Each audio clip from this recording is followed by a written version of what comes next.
In the first round of the playoffs, the Warriors faced off against the Clippers, and it was finally time. Steph Curry versus Chris Paul in the postseason. The battle for the title of the league's best point guard was officially on. Early in his career, Steph actually looked up to CP3 as a mentor. Back in 2009 during Summer League, Paul gave rookie Curry some guidance. Steph later said he was inspired by Chris's discipline and professionalism. CP3 broke down what it really takes to be great in this league, and it opened Steph's eyes. He called Chris a great mentor who taught him how to prepare for games at this level. Game 1, the Warriors took the early lead in the series. But in Game 2, the Clippers clapped back hard. Blake Griffin dominated the paint, and L.A.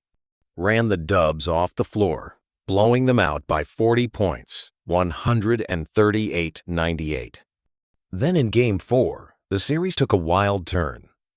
Clippers owner Donald Sterling's racist comments surfaced an audio leak that shook the entire league. In protest, Clippers players tossed their warm-ups at midcourt and wore their shirts inside out. But that night, they couldn't focus, and the Warriors crushed them by 2-0+ points. The whole series was physical, heated, and tense.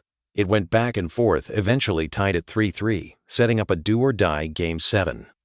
Steph came out swinging, dropping 33 points and 9 assists, earning Player of the Game honors. CP3 was guarding him tight, using a bunch of sneaky little moves, grabbing Steph's arm, hitting his shooting hand, but never got called.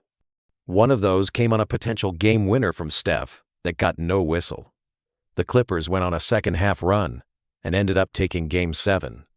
Over the series, Steph averaged 23 points and 8.4 assists on an elite 59.9% true shooting, while CP3 averaged 17.4 points and 9 assists, with a 55.6% true shooting slight edge Steph.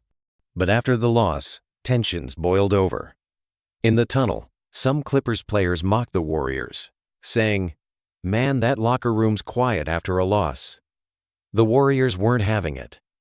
They charged out, and Steph reportedly had a heated exchange with CP3. Things got intense until police stepped in and broke it up. That moment lit a fire and started a real rivalry between the two teams. The Game 7 loss didn't sit well with Warriors ownership. They felt head coach Mark Jackson had hit his ceiling.